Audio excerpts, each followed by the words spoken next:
that image is going to be tied to certain spiritual messages. والنجم إذا هوى ما ضل صاحبكم وما غوى.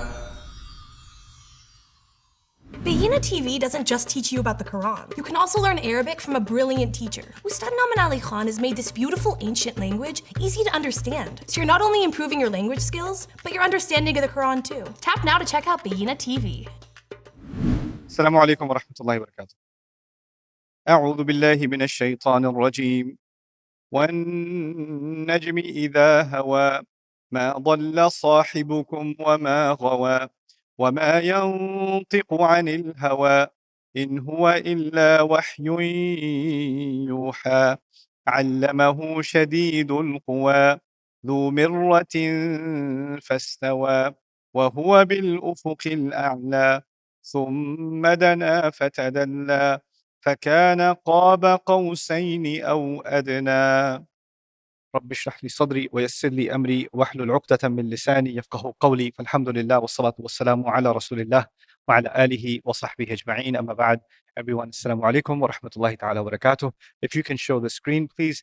I'm going to start by giving you some important comments, some important concepts that you should be aware of. This is for you, not for me.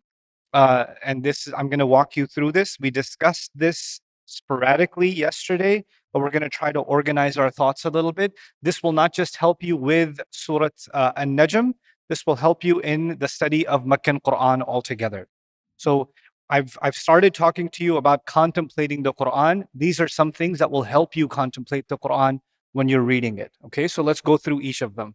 The first of them is visual imagery for spiritual truths. What's the visual imagery in this surah that it started with? It's the stars, the star as it falls, or Pleiades as it falls, right? And that image is going to be tied to certain spiritual messages. I haven't completed the discussion on those spiritual messages yet, but at least you're aware there's going to be a connection between those two things. Allah does this in Surah Al-Adiyat. He many connections, and among them Allah describes bandits that are raiding a town in the early morning. They're going to raid a town and they're unsuspecting and they just ravage through the whole town.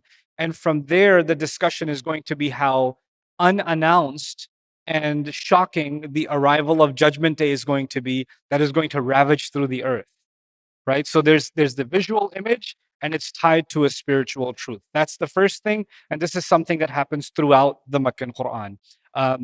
Behind each of these, there's fancy Arabic terms that can make you sound really Islamic, but I'm not interested in that right now. I just want you to understand the concept, okay? The second one is the major strands in the Meccan Quran. So in the surahs of the Meccan Quran, you'll find some major themes. I listed a few of them for you, a few of the major ones. There are more, they're not that many, but you should be aware of them, and you should see how the sequence of those different strands are being reconfigured in a certain surah, and it's being reconfigured differently in a different surah.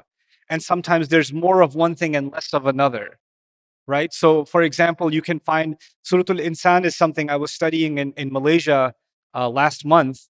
And in Surah Al-Insan, usually Allah talks about heaven, He talks about hell, right? Or, both.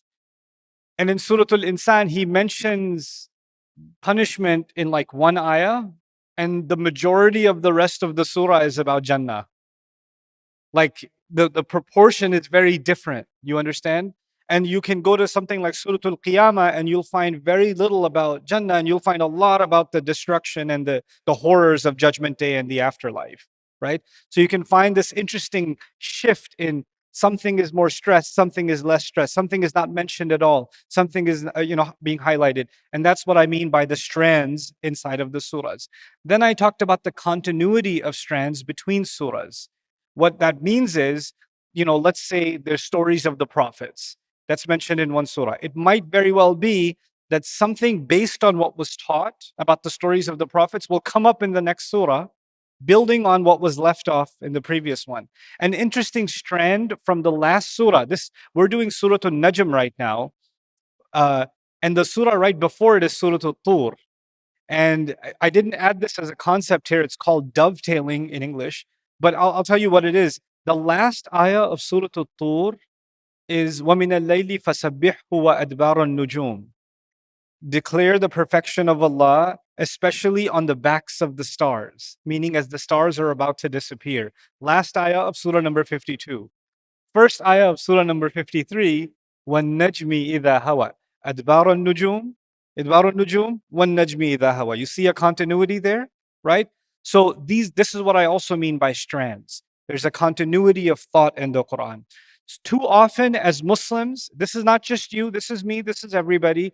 We hear about an ayah, we hear about a story, right? We hear about some small part of an ayah or a ruling, and Quran is used as a dalil, like you're making a point and you're going to use this ayah as your evidence, right? But we're not actually studying the Quran. We're studying this other topic, and we only use the Quran as a reference, right? So the Quran just becomes this repository of references instead of being read as a book. And one of the things that tadabbur will make us do, this idea of contemplating the Quran, we're not going to treat the Quran as a set of proofs, as a set of evidences for other concepts or for other ideas. We're going to look at the Quran for itself.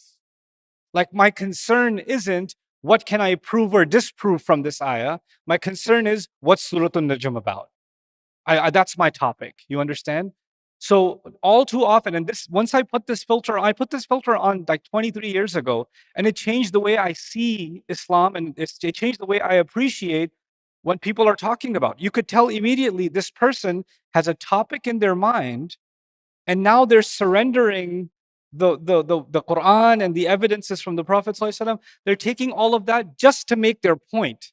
But the ultimate goal for them is their point. It's not actually the ayat.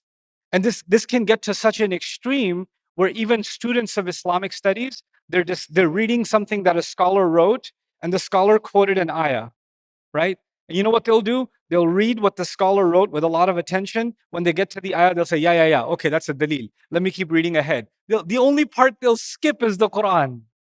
And these are advanced students in Islamic studies, and this is a very common phenomenon, right? And that's also, it's an unconscious departure from tadabbur, from this idea that Quran takes center stage. It's supposed to be at the center of our thinking. Anyway, so the next concept that I mentioned to you was the three different kinds of audiences, right? You can have a neutral audience, you can have an unsure audience, and you can have an opposing audience. You remember that?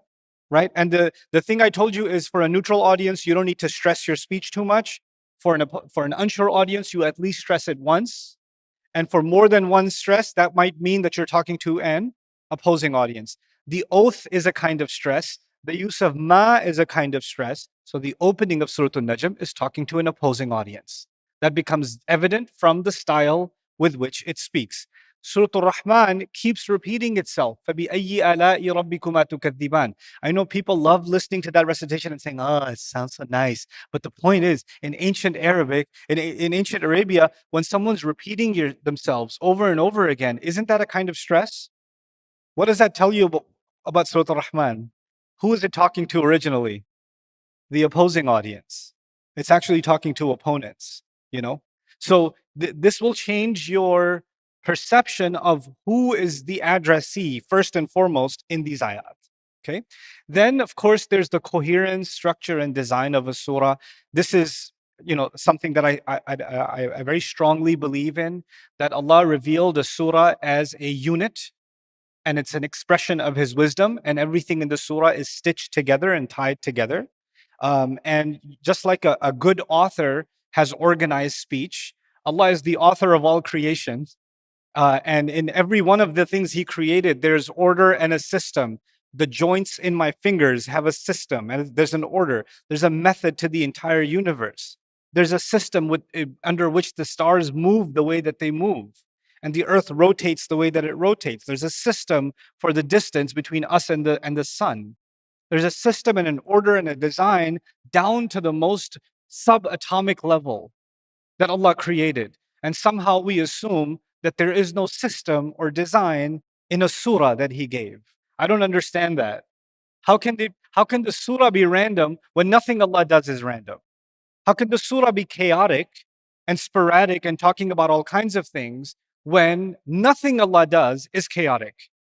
He's the one who he created mizan to begin with, balance and scale. How can his speech not have balance and scale, right? So that I'm a very strong proponent of that. Of course, when you're reading a translation of the Quran, you might feel like the subject just kind of changed, and then it changed again, and then it changed again. What's going on here?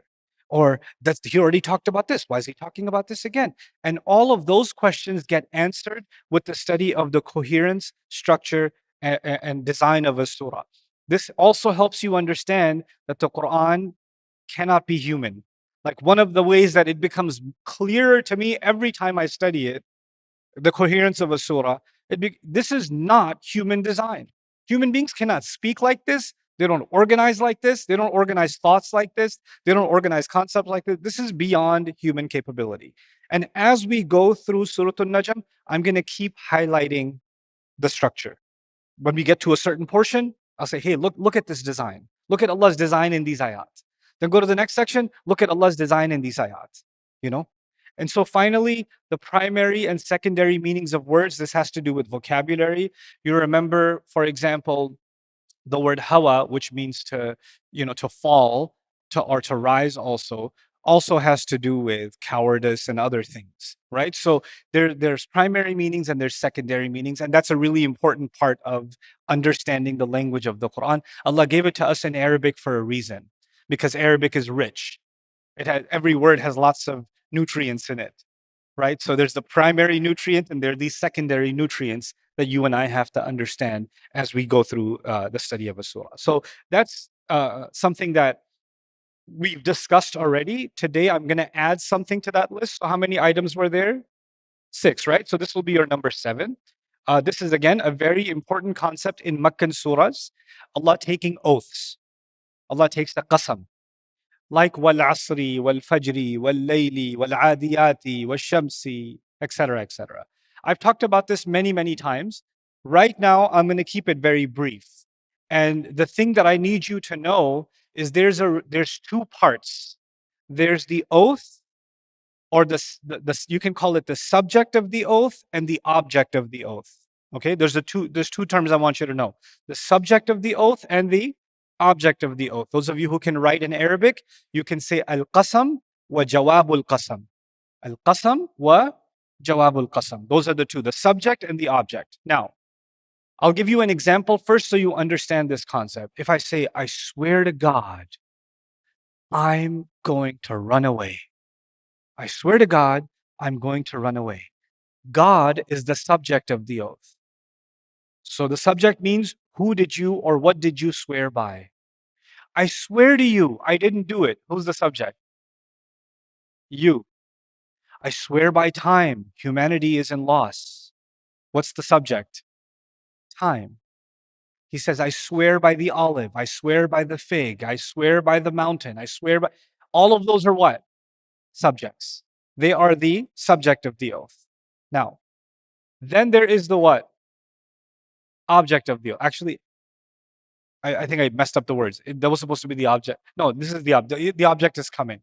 Now, the object of the oath is going to be, I swear to God, I'm gonna run away. What's the object? I'm gonna run away. Now, imagine somebody came up to you and said, I swear to God. You're like, okay, I got you the subject, but is there an object? Are we gonna go anywhere from this? The subject by itself is incomplete, isn't it? Except for my Arab friends. Wallah. Wallah what? Like, is there more? Is there something coming? No, it's just wallah, bro. Just wallah. It's wallah, bro. Wallah. It's mahdoof.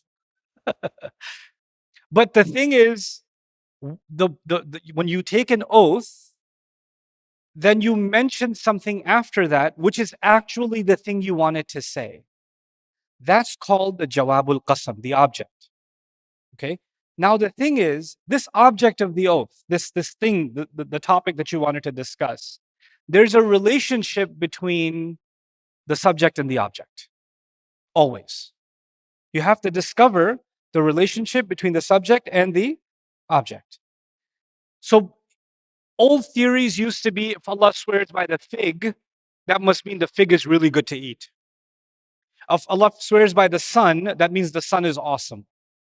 If Allah swears by time, time is amazing.